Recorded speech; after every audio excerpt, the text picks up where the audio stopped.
لوگ پوچھتے ہیں کون حافظ قرآن؟ تو سنیے، حافظ قرآن وہ جس نے وہ ڈگری حاصل کی جس کے بارے میں میرے پیارے محبوب صلی اللہ علیہ وسلم کا فرمان ہے، خیرکم من تعلم القرآن وعلمہ، تم میں سے بہترین وہ شخص ہے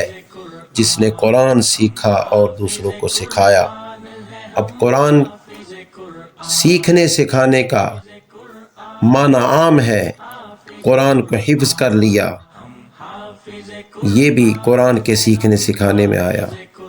تفسیر کسی سے پڑھ لی، کسی کو پڑھا دی، یہ بھی قرآن کے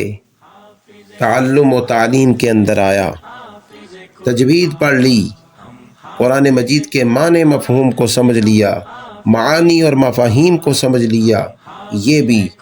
قرآن کی تعلیم اور تعلم کے اندر آتا ہے۔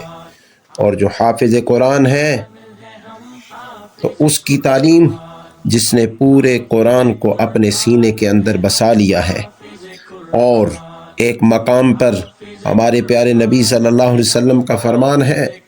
اس قرآن والے کو قیامت کے دن کہا جائے گا، اقرأ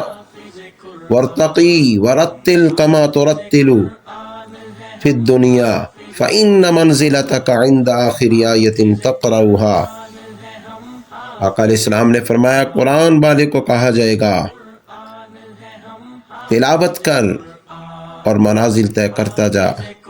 اور اسی طرح ٹھہر ٹھہر کے پڑھنا جس طرح دنیا میں تو پڑھا کرتا تھا، کیونکہ بے شک تیری منزل اور تیرا ٹھکانہ اور تیرا مرتبہ وہیں پر ہوگا جہاں پر تیری آخری آیت ہوگی۔ اور پھر صاحب قرآن کا معنی بھی عام ہے، یہ صرف حافظ قرآن پر نہیں ہے بلکہ قرآن سے تعلق رکھنے والے ہر علم اور قرآن سے تعلق رکھنے والے ہر شعبے کو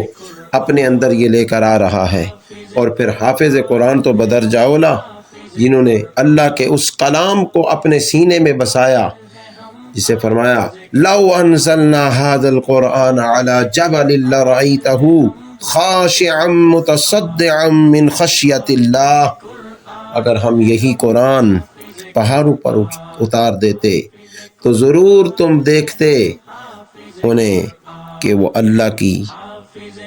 خشیت، خوف الہی، اللہ کے ڈر کی وجہ سے ریزہ ریزہ ہو جاتے۔ اور پھر ایک اور روایت میں میرے آقا کا فرمان ہے، ان للہ اہلین من الناس، ان للہ اہلین من الناس، اللہ تعالیٰ کے لوگوں میں سے کچھ اہل ہیں۔ صحابہ نے پوچھا یا رسول اللہ وہ کون ہیں؟ فرمایا اہل القرآن ہم اہل اللہ وخاصتہ، فرمایا یہ جو قرآن والے ہیں یہ اہل اللہ ہیں، جو قرآن والے ہیں یہ اہل اللہ ہیں۔ اور پھر ایک اور روایت میں آیا جس کا مفہوم یہ ہے، جو شخص قرآن پڑھے اور اس پر عمل کرے، قیامت کے دن اس کے والدین کو ایسا تاج پہنایا جائے گا جس کی روشنی سورج کی روشنی سے بھی زیادہ ہوگی۔ کتنے فضائل ہیں قرآن یاد کرنے والے کے،